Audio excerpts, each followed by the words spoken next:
Bonjour Alexis Corbière. Bonjour. Cette année 2019 s'achève sur un coup de théâtre.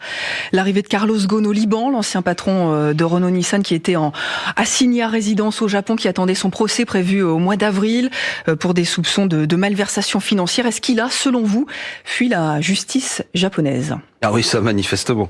Autant comme vous, je découvre ce qui s'est passé cette nuit. Autant c'est clair qu'il a fui. Alors après, c'est une affaire incroyable. Sans doute qu'on n'en mesure pas toutes les dimensions, car à mon avis, ça n'est pas seulement un problème de délicatesse de Monsieur Ghosn vis-à-vis de la fiscalité. Et on peut s'interroger sur comment se fait-il que quelqu'un qui est aussi important, si je puis dire, puisse comme ça passer les frontières sans qu'il ne dispose d'aucune aide. Il y a tout de même, je regardais, il y a quand même des relations commerciales entre le Japon et le Liban, même s'il n'y a pas de possibilité d'extradition, dit-on, qui peut amener à ce que si le Japon le veut, il peut quand même faire des pressions pour récupérer M. Ghosn. On va voir s'il le fait vraiment. M. Ghosn a annoncé également qu'il allait faire une conférence de presse, ce sera intéressant de l'écouter. Il y a beaucoup d'éléments là-dedans, au-delà du caractère rocambolesque, presque cinématographique de cette évasion, qui sont très intéressants parce que ce dont il s'agit, c'est du capitalisme international. Là, vraiment, on touche quelque chose qui est très, très important et ça va être intéressant à suivre. Mais moi, je ne crois pas qu'on s'évade comme ça, sans aide, sans même aide gouvernementale de la part du Japon ou de certains secteurs du gouvernement japonais. Alors, Alexis Corbière, il y a les mots de Carlos Ghosn. Je suis à présent au Liban. Je ne suis plus l'otage, dit-il, d'un système judiciaire japonais partial où prévaut la présomption de culpabilité. Écoutez ce qu'en a dit Agnès Pannier-Runacher, la secrétaire d'État auprès du ministre de l'Économie et des Finances, qui était l'invitée de France Inter ce matin, qui elle aussi a appris la nouvelle par la presse. Monsieur Ghosn est un citoyen comme les autres, il n'est pas plus au-dessus des lois qu'il ne doit avoir un soutien consulaire comme tous les Français qui font face à la justice d'un autre pays. Je pense que si un ressortissant étranger fuyait la justice française, on serait très fâchés. Et de l'autre côté, c'est un ressortissant libanais, brésilien et français, et le soutien consulaire lui est acquis comme tous les Français. Alexis Corbière, propos très prudents de cette membre du gouvernement. Vous avez la sensation que le gouvernement français, pour le coup, aura fait programme minimum vis-à-vis de Carlos Ghosn depuis le début de l'affaire? Ça me fait penser à un vers d'Edmond Rostand, vous savez, Cyrano de Bergerac, mais c'est un peu court. Dans la pièce de théâtre, c'est un peu court, jeune homme. On pouvait dire bien des choses, en somme. Là, le gouvernement français est un peu court depuis le début de ce dossier. On ne sait pas trop ce qu'il en pense. Pourquoi?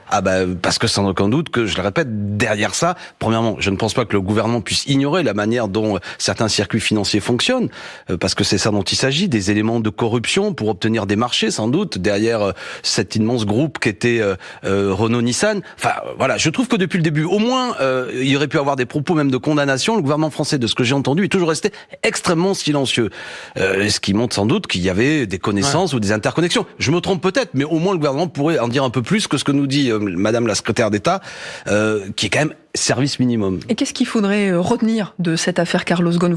Vous reprochez au gouvernement de faire le service minimum. Est-ce qu'il y a des choses à changer? Est-ce qu'il y a des règles à revoir? Sans aucun doute. Non, mais c'est un dossier, je le répète, je pense que toute la dimension, moi, je ne la mesure pas. Mais il est clair que de ce que j'en ai compris, ça n'est pas seulement l'attitude personnelle de M. Ghosn vis-à-vis des services fiscaux. Ce sont des circuits d'argent extrêmement importants qui sont à l'image aujourd'hui de ce capital mondialisé ou qui échappent totalement à la fiscalité des États. C'est ça qui m'intéresse. Vous savez, la fraude et l'évasion fiscale coûtent chaque année près de 80 à 100 milliards d'euros à la France. Et au niveau mondial, c'est évidemment des sommes colossal. La question, c'est est-ce que les États ont la souveraineté sur ces grands groupes mondiaux ou est-ce qu'ils leur échappent complètement? Mais ce qui va m'intéresser, moi, c'est la conférence de presse que va faire M. Ghosn, parce que on va voir le type de défense qu'il donne. Est-ce qu'il balance, comme on dit vulgairement, ou est-ce que finalement lui-même, il dit des choses un peu codées pour dire à ceux qui l'ont aidé au Japon de sortir, si vous venez me chercher, je peux aller plus loin. Tout ça va être très intéressant. Un petit peu, ce sera la semaine prochaine, paraît-il. Alors, Alexis Corbière, il y a la conférence de presse de Carlos Ghosn, certes, à Beyrouth, mais il y a aussi les vœux du président ce soir. Ça n'a aucun rapport à Paris. Emmanuel Macron va s'exprimer à la peut-être quitter le pays, le président. Attendez. Qu'est-ce que vous attendez des vœux du président de la République ce soir? Bon, dans le contexte de la réforme des retraites. À mon avis, il y a deux attitudes. Soit le président de la République l'ajout de la familiarité. Je suis au-dessus de la mêlée, le petit père des peuples, le président monarque de la Ve République, et je parle peu du conflit qu'il y a dans le pays. Je pense que ce serait une faute totale.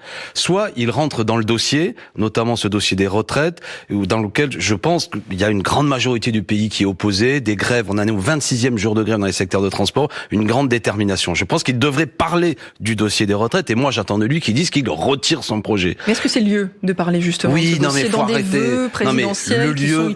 Attention, premièrement, un peu codifié, la première conférence de presse, c'est 1959. Vous savez, c'est une tradition qui est vraiment très liée à la Ve République. Le général de Gaulle. Et au caractère très, ce que j'appelais cette monarchie présidentielle. Donc franchement, il n'y a pas de préséance, il n'y a pas de crime de lèse-majesté, parce que le président de la République parlerait de ce qui intéresse vraiment les Français. Je pense que ça va insupporter les Français s'il fait 15 à 16 minutes de bavardage général pour souhaiter à papy et mamie une bonne année et aux enfants une bonne scolarité, etc. Donc il faut parler du dur. Cet homme a décidé de mettre en œuvre une réforme des retraites qui va faire baisser les pensions de retraite, qui va faire travailler les Français plus longtemps. Les Français n'en veulent pas. Il y a une protestation très forte dans le pays. Il doit en parler. Premièrement, il n'a pas été élu pour ça. On peut revenir quand même à la source de l'élection d'Emmanuel Macron. J'affirme à ce micro une fois de plus. En général, on dit que je conteste son élection, mais je lui rappelle qu'il a été élu d'abord dans un rejet de Madame Le Pen. Il n'y avait pas en 2017. Oui, enfin, ça c'est le lot de pas mal d'élections. Il y a souvent un phénomène de rejet, on va dire de conjonction au deuxième tour.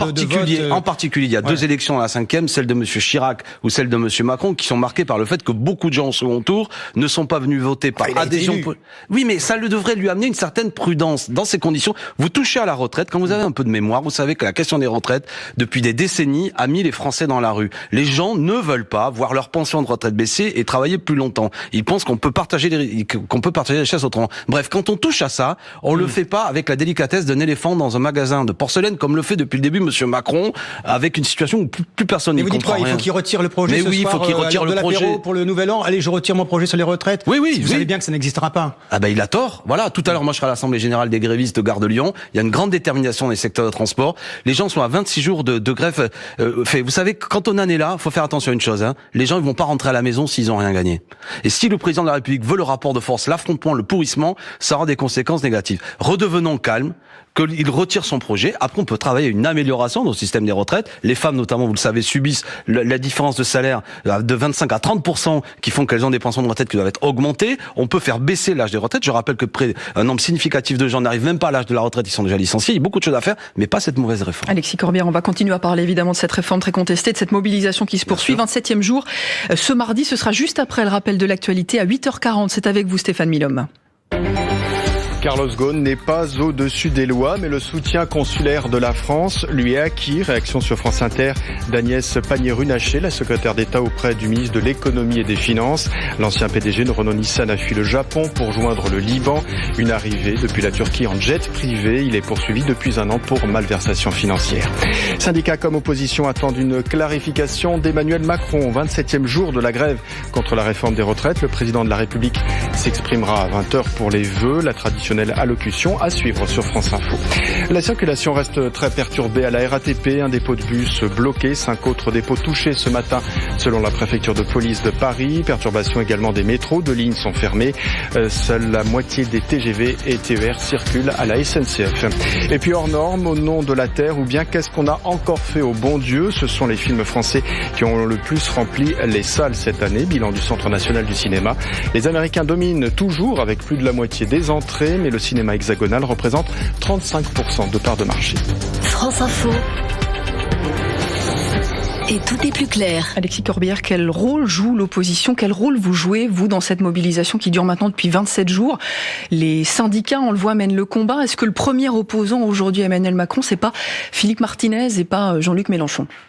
Oui, mais c'est très bien. Et Philippe Martinez et l'ensemble des organisations syndicales, il n'y a pas que la CGT, je vois bien qu'elle est ciblée par le gouvernement, mais Sud et beaucoup d'autres organisations syndicales sont dans la lutte. C'est bien. Philippe Martinez, premier opposant de France, là, aujourd'hui, quand même, non? Oui, mais enfin, la formule, qu'est-ce que vous voulez dire par là? Philippe Martinez, lui, est un dirigeant syndical. Lui, il défend les intérêts des salariés et il alerte à juste raison sur la nocivité de ce projet. Moi, je suis un responsable politique, mais je suis pas le seul dans cette bagarre, mais avec Jean-Luc Mélenchon, qui, disons, les organisations syndicales ont raison, qui soutenons les grévistes, qui invitons, si des gens m'écoutent, à dire soutenez les grévistes, soyez solidaires. Il y a des caisses de grève qui existent. C'est dur de faire grève, contrairement des fois à la manière un peu légère dont certains petits bourgeois viennent dire ils font la grève. Non, on s'amuse pas quand on fait grève. On perd des jours de salaire. Les gens qui sont en grève sont des gens à applaudir, à saluer. Ils luttent pour des intérêts collectifs. Je rappelle que ceux qui font pas grève, si les grévistes gagnent et qu'on arrive à empêcher cette casse des systèmes de retraite, tout le monde en bénéficiera. Donc soyons solidaires des retraites. Moi, je suis allé voir. Vous avez quand même ceux qui soutiennent majoritairement, et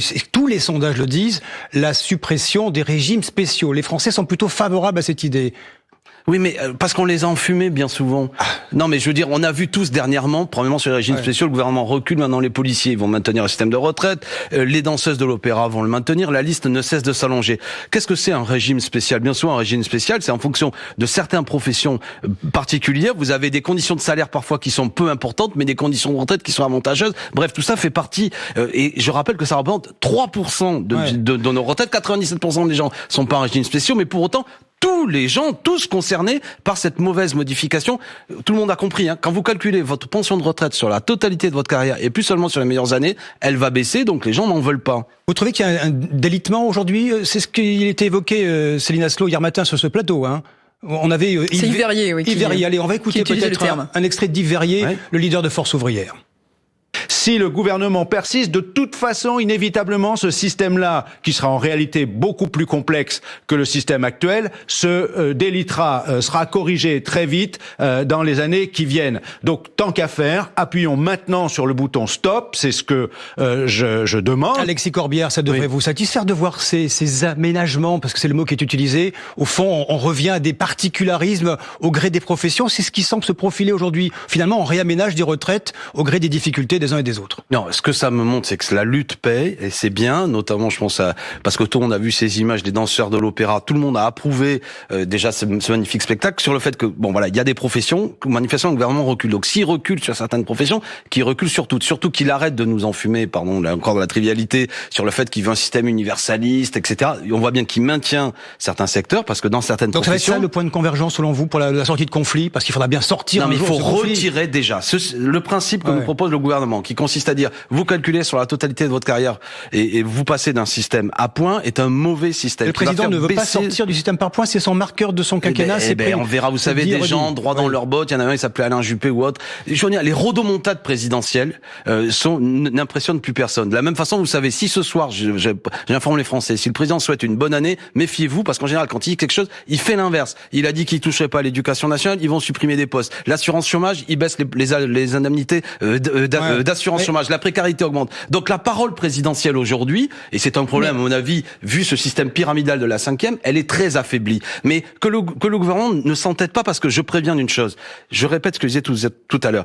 Déjà, on vient de traverser une année de mobilisation de gilets jaunes. Là, vous avez des gens très déterminés. Si le gouvernement veut, dans une posture politique qui veut siphonner la droite, parce que c'est ça la question, ce gouvernement veut uniquement cristalliser une partie de l'électorat très réduite de ceux qui sont prêts à affronter les organisations syndicales et le mouvement social, il a tort. S'ils veulent faire, ça va sans doute dégénérer, ce que je ne souhaite pas. Donc qu'il retire son projet. Mais le retrait ou rien, est-ce que c'est une position que vous pouvez continuer à tenir en 27 jours de mobilisation? Est-ce que plus que jamais, après 27 jours, plus que jamais.